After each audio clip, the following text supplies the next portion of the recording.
Otherwise on SAFM. Yes, you're listening to Otherwise Talking Women here on SAFM, as we do every day between 1 and 2 o'clock weekdays.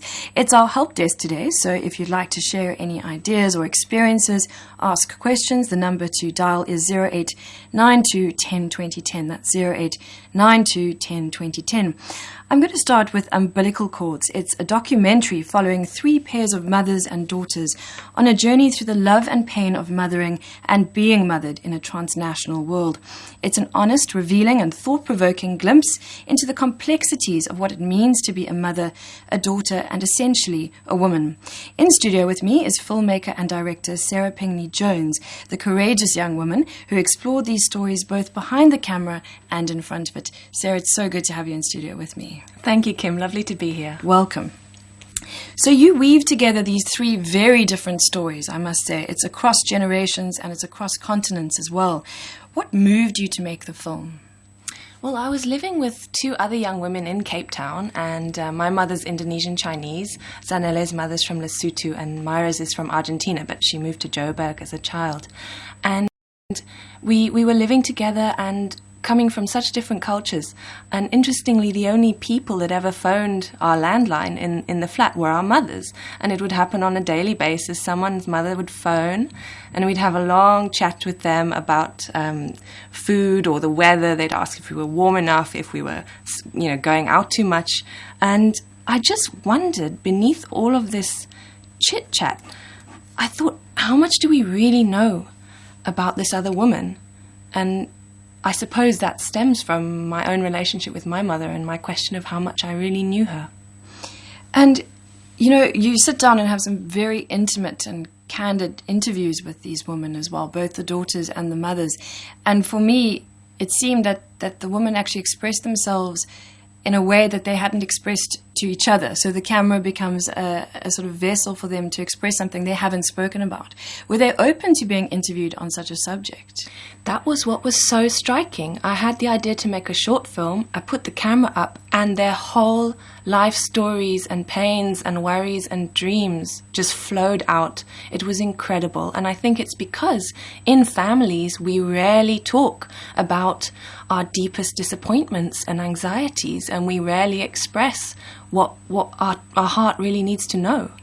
So those women were happy to sit down and Absolutely. talk? There was never any resistance, including from my own mother. Okay.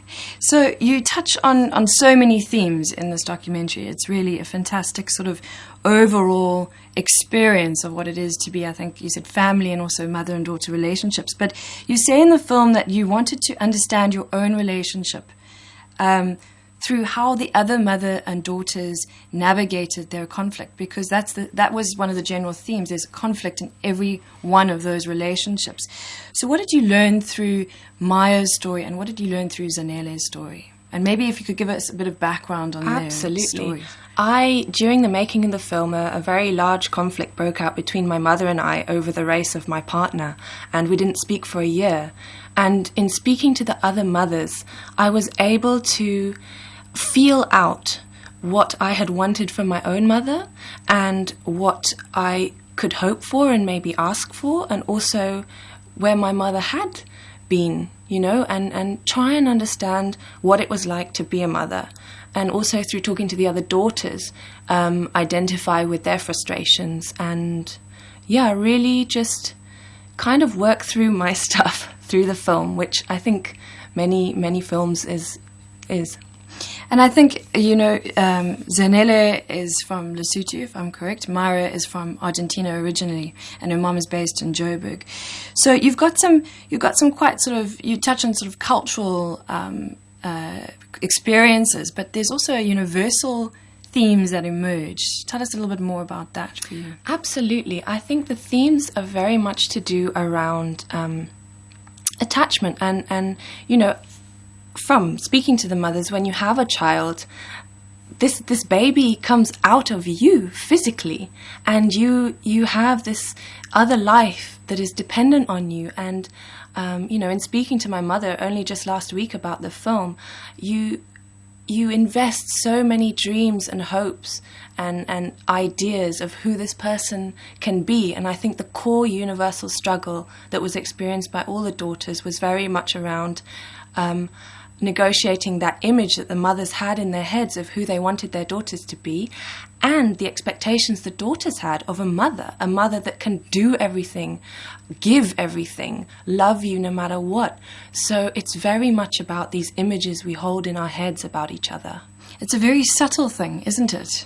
It is. It really is. And it's so hard to speak about, because often it's unconscious, and often you aren't even aware of how much your self-confidence or your kind of nervous energy is related to your relationship with your mother or your relationship to your children. There seems to be as well, from what I can see in my own experience, that there's almost the mum and the daughter have they have an idea of a desired relationship. They want their relationship to be a certain way, and the reality is sometimes very different. But then there's also a sort of stubbornness to find a common ground and to actually speak about or become conscious about things.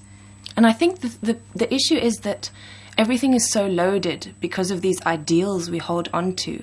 So you really, to even express that, there's kind of a real block to even articulate it, to even firstly know it and then articulate it, have the bravery to say to the other person, I've been sitting with this for years. And very often in families, you don't have intense conversations. You talk, you know, it's very, very practical, the kind of relationships. And certainly in these women's stories, because in this world, so many of us do have immigrant parents who are you're being raised in a culture other than your parents, or even if it's an urban-rural divide, you're coming from a small town where you've been raised with strong religious values, and then you grow up and you're living in the city. So there's just this inability to communicate who you have become, I think, sometimes, as a daughter, certainly, and for the mothers to catch up to the speed of change. And I think that must have been, well, was it? I mean, the fact that you were able to, and you gave the opportunity to the other mothers and daughters as well, to step back from their relationships, using the camera and then them being able to watch the interviews. That completely transformed all of the relationships, and that is something I had never anticipated. Talking to the camera and firstly feeling heard, and not having someone talk back to you, and then to witness your mother or your daughter talking about you but not at you, it just totally shifted things. And for all of us, I think it took us to a place a good place we could never have gone. So there was a sense of healing that has come through the making of this film. Absolutely. I think one of the moments that stood out for me was when Myra's mother, and just to let the listeners know that Myra is originally from Argentina and her mom is from Argentina and lives in Joburg now, but they went through quite a turbulent relationship shift as well. And she said that, she realized that the change needs to come from within. You can't change the other person, you have to change yourself. And I thought that was a very insightful thing, especially with mothers and daughters. And that what you were saying earlier, of mothers having expectations of their daughters and them maybe not matching up to that. Absolutely. And I think that issue of change is you have to go into yourself and figure out what it is that you feel you want to say, but then equally once you've said it, you can't just keep hitting a wall. At some point there are walls that can't be crossed, unfortunately, as was the case with my mother. I mean, she still can't accept my boyfriend, who's a person of color, and it's been 6 years and she can't make any moves, and I have to live with that. And you go through cycles where you stop being able to relate to someone because you can't trust them anymore. You don't even know how to say simple things because you just feel you're not heard. So it's very challenging, and much as the film helped us all, it's really an eternal process. And do you find that, where you are at now after the film, are you in a place of more acceptance with your mother, or has it been that you've just accepted really the hurt and you've continued? Where are you at with your mom? I really came to a place of peace with it. And it just depends it depends to a large extent on where she's at. And if she's happy and relaxed, then I find it easier to relate to her. But I did come to a place of peace and acceptance, and then something happens and you're like, oh my word, I can't do this again, So it really, but the thing was, we had quite a crisis last week because she watched the film for the first time, and after that, I'd already kind of given up in many ways, but after that, it allowed us to talk again, because it's those opportunities when you can talk, you have to grasp them, or you're just going to become further and further apart and lose the chance to keep really important people in your life. Now, as I've said before, and as it's been revealed, I think, through this conversation, that there's a lot of different things that this documentary touches on. How do you want to use this documentary? How do you want it to work in the world? My dream is that as many people see it as possible, but within a safe space. So my dream is to have group and community screenings where we can have facilitated discussion afterwards. I've had a couple, and the impact is really profound because the women in the film are very brave and honest in their sharing, and that inspires people to look into their own lives and to look to where they can build healthier relationships where maybe they're feeling pain or disappointment. So my dream would very much be to develop a kind of campaign, and I'd love to be in touch with organizations or groups of individuals who'd want to share this and build kind of a space for people to talk about these issues. Do you have a website for people to connect with you on? Absolutely. It's www.umbilicalcords.co.za, and cords is with a C-O-R-D-S because a lot of people think it's musical chords, but it's the rope cord. Fantastic. Well, we're talking about the complexities of mother and daughter relationships on the help desk today. The number is 0892 10 2010. That's 0892 10 2010. We're going to be back with Sarah just after this, and also I'll be introducing our psychologist, Megan Debayer, so stay tuned. Otherwise, on SAFM. And it's our help desk today. The number to call is 0892 10 2010. That's 0892 10 2010. And we're talking about the complexities of mother and daughter relationships. Sarah Jones is in the studio with me. She's a filmmaker, and she made the documentary Umbilical Cords, which followed 3 pairs of mothers and daughters on a journey through love and pain of mothering and being mothered. Sarah, you are an only child. I am. And I know in the documentary you also spoke about the conflicts with your mother being different at different points of your life. Walk us through that a little bit. I think this is something my mother has reflected on a lot to me, and she would have liked to have other children, but very often sometimes people can only have one. And as a child, we were actually very, very close. She was there for me in every way, and I think she said all the love and the dreams get put on one child, and that doesn't really start to show up until maybe the teenage years. So even when I was young, we did fight, and she'd try and brush my hair, and I'd scream, or I wouldn't listen to her, I wouldn't play the piano or whatever it was. But underneath it, there was a very deep closeness. You have both your parents' attention all the time, and that really, I think, can make you very confident, but it can also mean that you're less easy in the world later. And as a teenager, I started to kind of find my own identity and dye my hair red and, get piercings and everything. And I think when that's your only child, and for example, my mother, she's Chinese, she's very conservative. So she didn't know how to handle it. And I think, as I've said, when all your dreams are on one child, that child has to bear the responsibility of living up to that image. And I think that's also such an important thing when you were speaking about it, that a mother and daughter have to actually go through a separation, physical separation at birth, also first day of school, that kind of thing.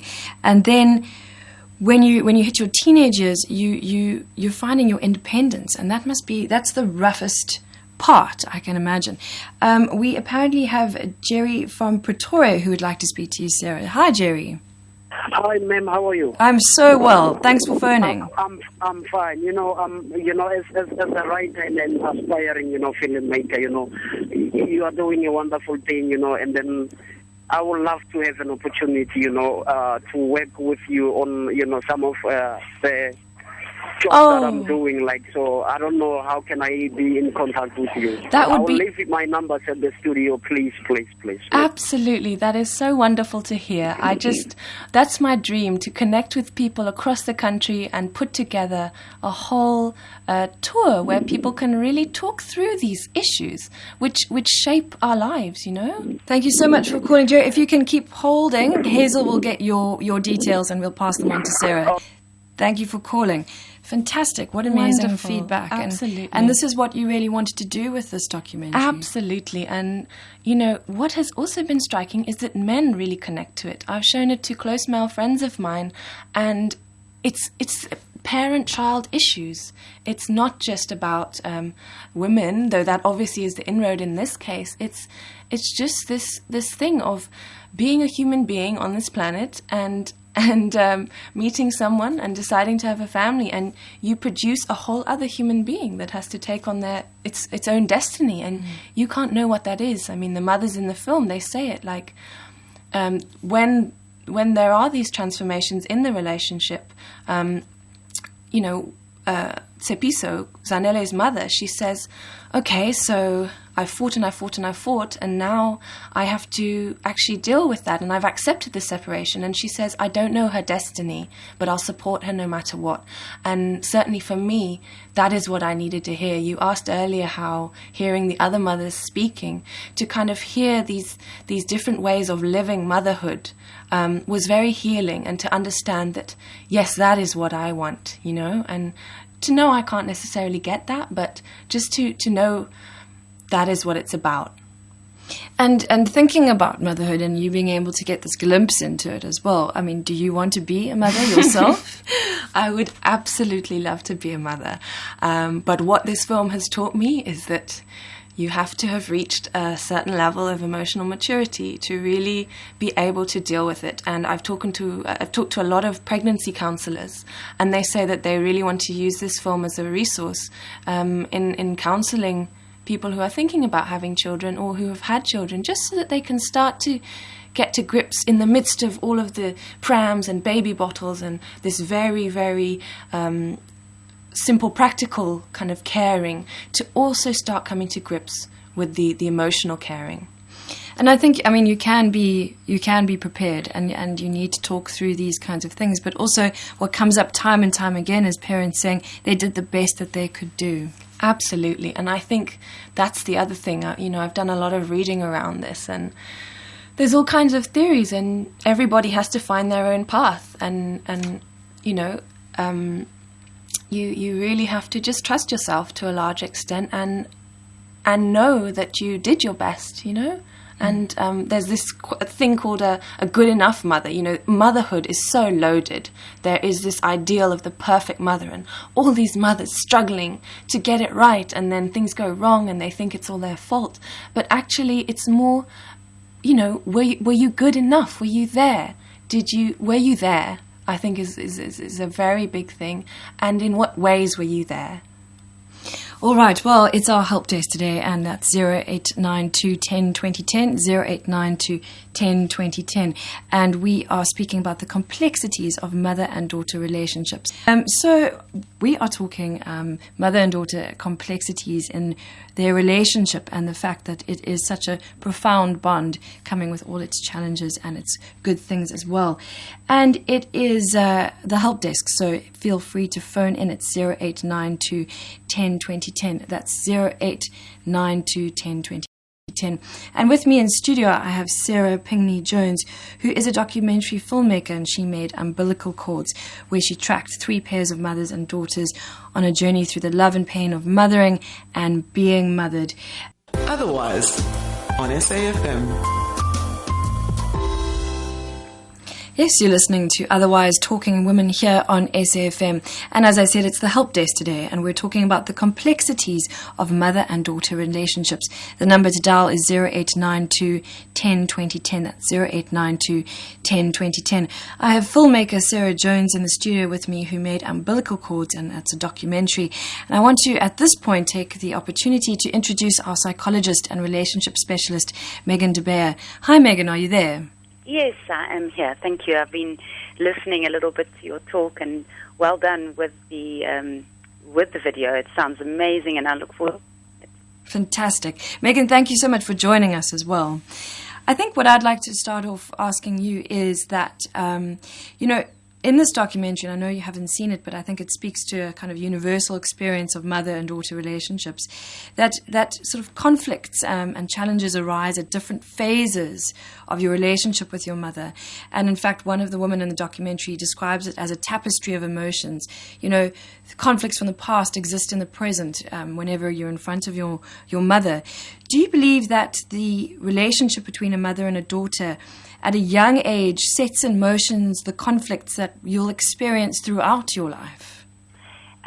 Interestingly, attachment theory, which has had a lot of attention, and attachment theory was first written by a psychologist called Bowlby, and he felt very strongly that how you attach to your mother and how she attaches to you affects your future relationships for the rest of your life. And I've discovered that this to be true because you either have a balanced, harmonious relationship where there's an ability of reciprocity, and that's the important thing.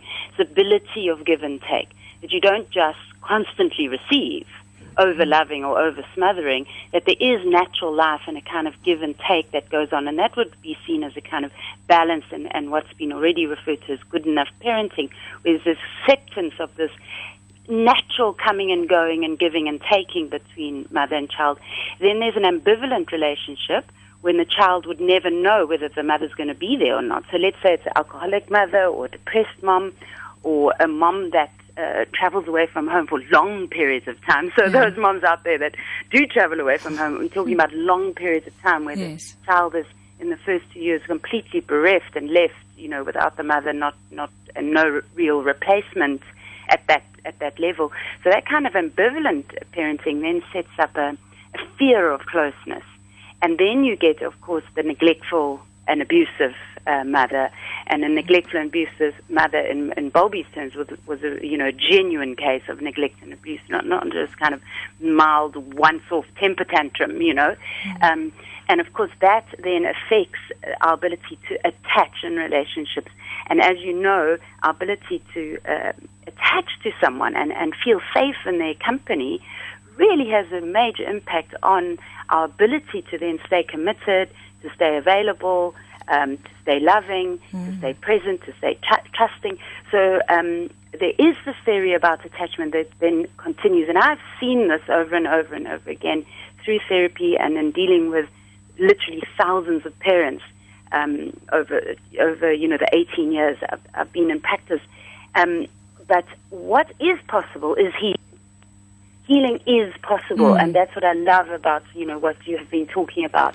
Is that things are not fixed in stone. That there's opportunities. So even in watching this video, there's opportunities to see yourself, see your relationship, have insight, awareness, about maybe certain conflicts or damages, and then raise them. And this kind of openness is a wonderful thing about being human, is the moment we open and available to be honest, and available to look for ways of just healing and being together, then there's a possibility of healing. So this attachment theory, which is set early in life and is said to affect your relationships, yes, it does, but we can heal. So there's a sort of double message there. Positive message there. Megan, I'm going to stop you there. We've got Margaret from Limpopo on the line. Hi, Margaret. Margaret, are you there? Sorry? Hi, you're live on air. Yes, thank you. I just wanted to share with you my long experience. I'm 67, and I lost my mother last October. She was 97. I'm an only child. My father died when I was 10, leaving my mother in charge of a 200-acre dairy cattle farm in Kenya that she'd not run before, in the middle of the Mau Mau Rebellion. Wow. She sent me to boarding school, but because it was all already arranged. But she was always there for me. She made special efforts to come and see me at the school at special times. There was never a question of, I'm too busy with the farm or anything like that. I always seemed to come first. She did tell me that when I was small, she loved me very much. Then teenage years are not very easy. They never are. They never are. I left Kenya when I was 24 to come to South Africa. And then we corresponded, by letter in those days. And we also spoke on the phone. And then when she came to join me about 6-7 years later, the relationship started to go sour because I had changed to somebody that perhaps she didn't approve of or she couldn't cope with, she couldn't relate with. And it gradually got worse. And then she moved because we didn't have very much money and she didn't. She moved in with me for the last 23 years of her life. And she kept on trying to change me, criticizing me, suggesting this, suggesting that. And, of course, my hackles always rose because I was not a child anymore. And she could not see that I was not a child anymore. And then the last 4 months of her life, she was healthy, but she was slightly frail. And I had to take care of her in an intense fashion. And she treated me like a teenager. And, the situation got so bad. We were always arguing. It really was a very bad, I don't know how she felt about it, but I felt very bad about it. It was a very bad time.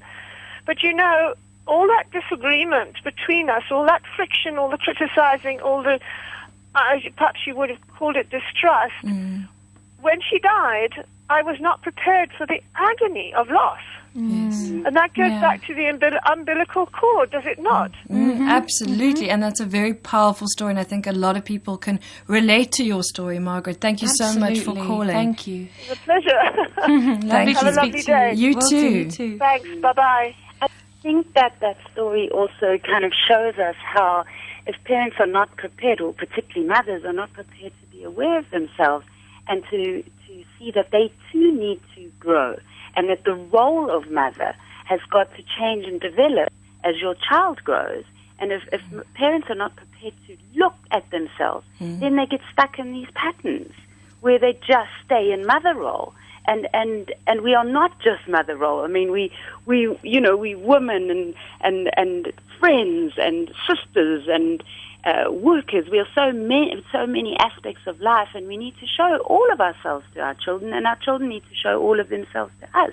So it can be a full-bodied relationship. So I think this is a story of kind of like a stuck role, which, but still the love remained because that relationship is so close. It's such an intimate relationship. Well, we've got Vashti from Joburg on the line. Hi, Vashti. Hi, I just wanted to even add to that conversation or contribute. I've got a daughter that turned 21. And, when you get your kids, you say to yourself, you'll never do some of the stuff your mother's done because you're going to change it and you're going to be like a mod mother and you're going to do things differently. And, I thought I was that mom.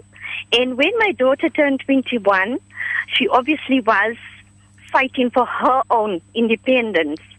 And I found myself saying the same things my mom said to me, and I felt and, behaved the same way my mom did. And I just find that very surprising because I really thought that I was going to be like, a different mod mom because, comparing to my mom. So I don't know if it's possible that you can change, once you become a mom, you can change your ways. Yeah. I don't know. Vashti, you've hit on such a good point there, I think. And I think, Megan, there's a theme of fear as well, of fear of repeating mistakes, of fear of becoming like your mother. Yes. All of that jazz. That's exactly. Yes, every Thank you, Vashti. parenting course I've ever run, I've had moms say, I didn't expect my mother's voice to come out of my mouth. And there it was, it came out of my mouth. I wanted to be different, and it just shows you how close this relationship is. Yes. I have now, when I was younger, obviously a teen and coming into my own adulthood, I had lots of fights with my mom about traditions and about the way I want to live my life. And then I kept on saying to myself, when I have my kids, I'm going to do this and I'm going to be more open-minded. And, you know, once you give birth to these kids, and, you know, when they're like toddlers and young children, you have more control of them. So it wasn't as difficult because I thought I was doing the right thing. Yes. But the minute she became of age, you know how 21 is, she said, Mommy, I can make my own decisions. And that's when the trouble started. And I just thought to myself, wow, I sound like my mom. I'm behaving like my mom. And, you know, that gave me a shock. You know Thank what's you, beautiful Vashti. here is that you're speaking up and speaking out and being honest. And that's beautiful. And just by being honest, there is space and ability to change. And you don't have to change completely. It's just sometimes our children need to hear, oh, my word, I didn't mean to say that. I sound just like my mother. I didn't mean it. Let's rediscuss it. You know? Yes. No, I do that. And she obviously even have a close relationship with her with my mom. So she knows, you know, my relationship with my mom. And she can say, oh, Mommy, you know, you sounding like Mommy Doreen. That kind of thing. Yeah, so we have quite an open relationship. But I'm just saying, like on my side as a mom, I was so convinced that I wasn't going to be, you know, the strict mom that I had. But I once, you know, I don't know, it's just something that is such a bond between a mother and a child that you really cannot put those into words. It's just the action part of it that's so strong. So, you know, that's something that I struggle with daily because I've got 2 kids. And I struggle with daily to let go and let them, you know, have their lives. Because like you say, you always imagine or dream a life for your child. And, you know, that little dreams you have to let go because they don't want to live those lives. Vashti, I'm sorry. Absolutely. Thank you so much for calling and thank you for sharing. I think you brought up a whole range of things. And Sarah's dying to say something here. So. Well, no, just such a strong theme is letting go. I mean, the first caller spoke about when her mother passed away and there's a devastating loss. But actually, you're dealing with a devastating loss from the moment the child can walk. My mother said at the end of the film, she took me to nursery school and she dropped me at the kindergarten gates and I sauntered off and she said it was goodbye forever. That is the moment. And if you can come to terms with that loss as you're growing up and as your mother is letting go of you during your lifetime, then it allows you to be separate and to live through life's changes and deaths and births with a sense of knowing where you are instead of running away from it. I agree with what you're saying. You know, the one thing that we're not told when we become mothers, and I'm a mother of 2 boys as well, one thing you're not told is you're not told that you're going to invest your life, your soul, your emotions, your energy, everything you've got, you know, into loving these children and spending time. And then you have to say goodbye. And then you have to let go.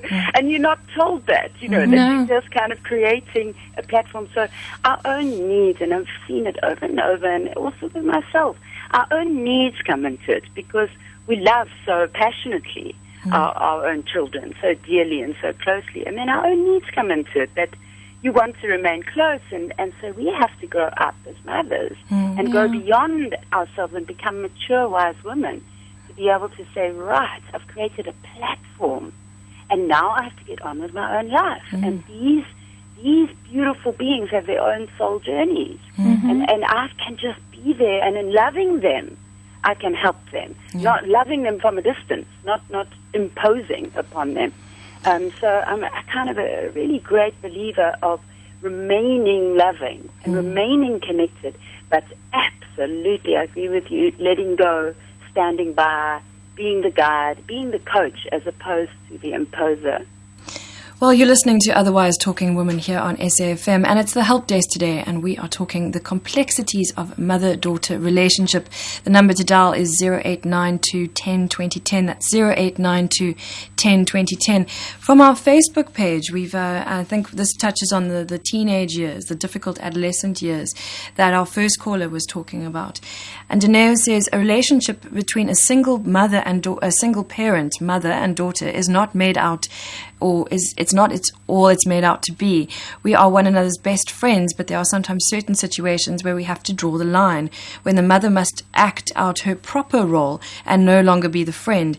This causes a bit of resentment, example, if the daughter is an adolescent or during the start of puberty, from the daughter's side, and so she gets confused about her relationship with her mother. It's not like this with all of us, but it's just an example. Megan, can you give some feedback on that stage? Yes, indeed. I think one of the needs we have as human beings and as mothers is that we like to please. We like to please our children. We also like our children to like us. It's a natural thing. But we need to be able to wise up to that and recognize we can't just be the cool mom and the friend and the companion and be liked all our time, especially during the teenage years. So we've got to get this ability for some tough loving and understand that for the sake of the safety of our teenagers, we've got to put certain boundaries in place. And when we put those boundaries in place, we're not going to be popular. We're not going to be liked. They're going to go off us. They might not even speak to us for a week because we've said, there's no underage drinking in my home, or there's no underage drinking going to happen at this party, and we put that strong boundary in.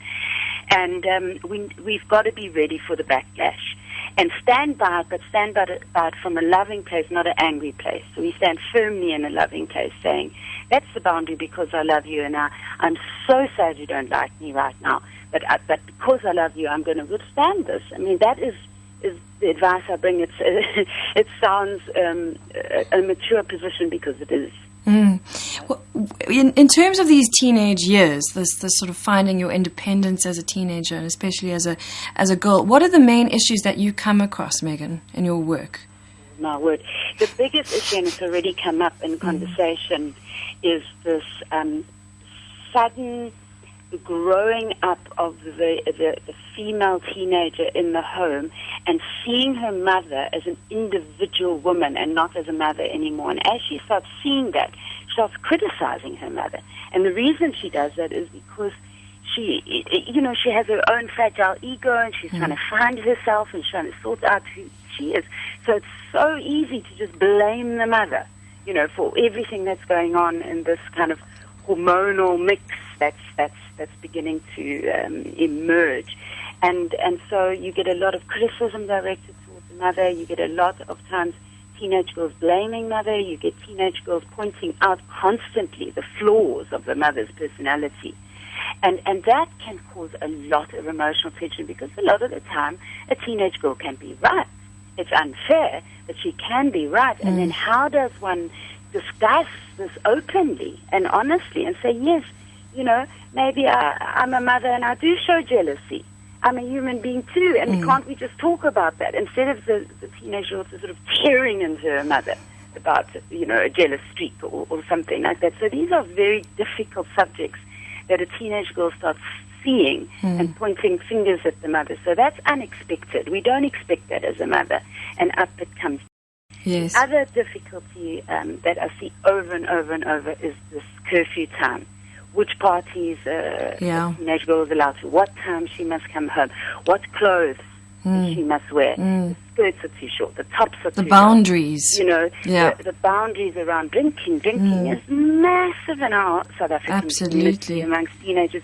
And it's so difficult for parents because teenagers are more verbal, they're stronger, they're much more assertive, they speak up, and so often it can be quite intimidating. So you end up mothers, shouting and screaming instead of having a conversation and a dialogue. Absolutely. Megan, we've got Precious from Pretoria on the line. Hi, Precious. Hello, how are you? I'm well, thank you. Welcome. I'm fine, thank you. What a great topic today. Good. Yes, I would like to make a comment. I'm a single mother. My daughter is 9 years old, and I always find myself being overconscious about stuff. I am fearing the future. Am I doing the right things? Am I raising her the way I should be raising her? I'm afraid that if I go wrong, what will happen when she grows up? And I start asking myself, is it normal to feel like this all the time, or maybe am I just being in that fearing the unknown stuff? Precious, I think, I think you and probably the rest of the world feels like that as a parent as well. But let's hear Megan's response, and thank you so much for calling. Radio, thank you. Thanks, Precious. I think, like I said, the first step is the awareness of how we're feeling, and so the fact that these, the mums are calling in and speaking up. That's the first step in being aware of, okay, I've got fear, I've got anxiety, I recognize I'm parenting from that place. And I think what helps to settle that is to look at the values in your home and to give them a lot of thought. Like, these are the values I want to live by, these are the values that my home stands by. Think about them and really go into them. Don't just kind of write down honesty and no shouting and no smoking. Don't just kind of write them down.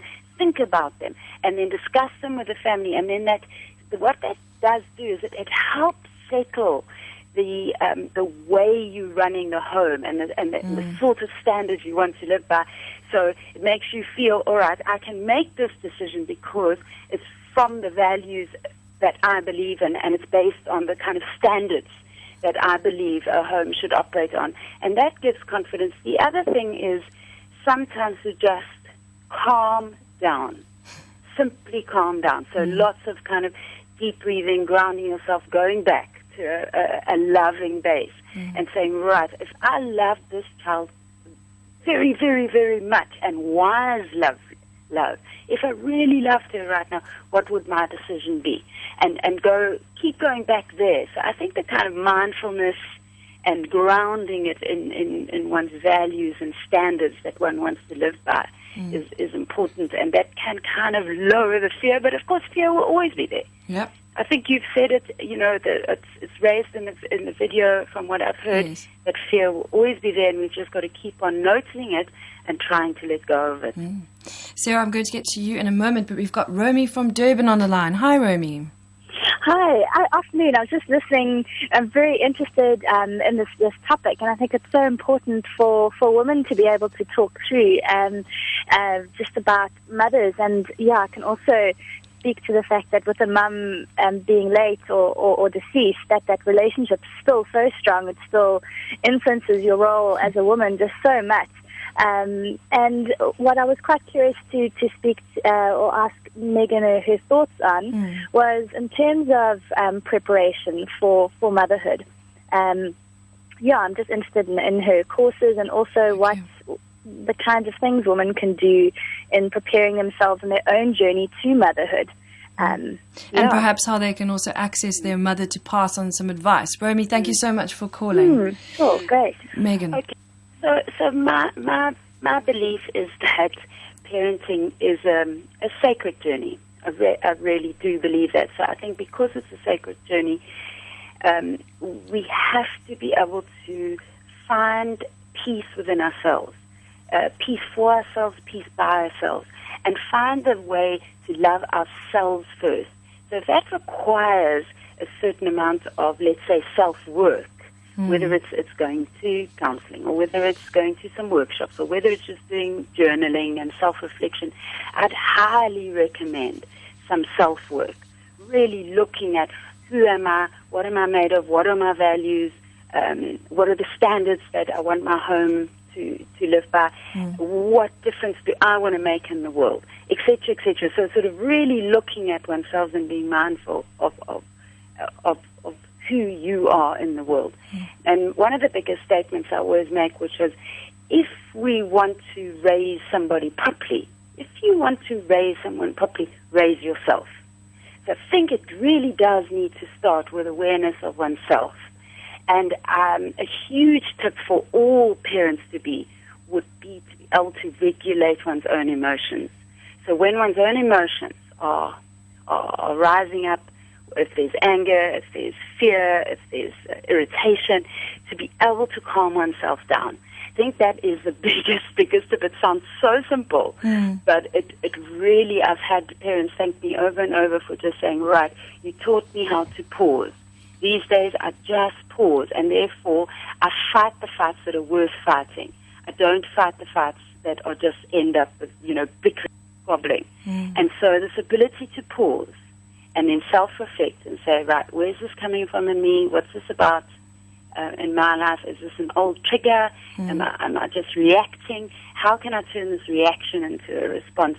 So I think what I've said is self-reflection, and then being able to regulate your own emotions and calm them down before you react. Those are two massive tips. Become conscious, and I think in the documentary Sarah touches that on that as well. It's that, and you were able to actually become conscious because you were able to watch and hear your mother. Do you have any comments? Wow. Yes. I love the word Megan uses, wise love. You know, and really, you see a lot of people have values, but they don't know how to implement them. So you can say you want to do X, Y, and Z, but you really have to think through practically in that moment of heat. How am I going to diffuse this situation? Why don't I just walk away? The thing that I realized is, you know, in the film, the women could speak to the camera, and as I said, the camera couldn't talk back to them. And if you're in your home and you're having an argument, you know, stop that argument and raise the issues, but take a quiet moment after dinner or after someone's had a shower or whatever. Take those quiet moments to come earnestly and openly to your mother or to your daughter and say, this is really weighing heavily on my heart. I need you to hear me. You know, that is going to make such a shift compared to, I hate it when you do this or that. And I suppose a lot of people, they're not brave enough to go to therapy. And that's why things like this radio show, the documentary, kind of a lighter way in is something that can help people just shift their consciousness a little bit so that they realize, okay, what is going to be the best way forward for us as a family? And Megan, how do we grow our family as opposed to pull it apart a little more? Absolutely. Megan, just to wrap up, how can people get in touch with you? I know you do training on mother-daughter courses and amongst other things as well. I think the best thing is, firstly I have my website, which is organicparenting.co.za, organicparenting.co.za, or my email, Megan@alternate, ALTERNET.co.za. Fantastic. Would be the best way, because at the moment I'm pretty busy, so I prefer emails to phone calls. All right, fantastic. Megan, thank you so much for joining us. Thank you for your insight. It's been really fantastic. Thank you. I've enjoyed the program, and well done with that video. I think it's so worthwhile. Fabulous. Thanks, Thank you. Okay, Thanks. bye. That was Megan Debayer. She is a psychologist and a parentologist, apparently, and you can get hold of her on organicparenting.co.za. Sarah, just very quickly to wrap up, your screening of Umbilical Cords. Yes, the world premiere is on Friday in Cape Town at the New Metro Cinema, and we're also screening in Joburg at the New Metro Cinema and the Bioscope, and in Cape Town at the Fugard, and in Durban we will be there in July at the Durban International Film Festival. And please get in touch.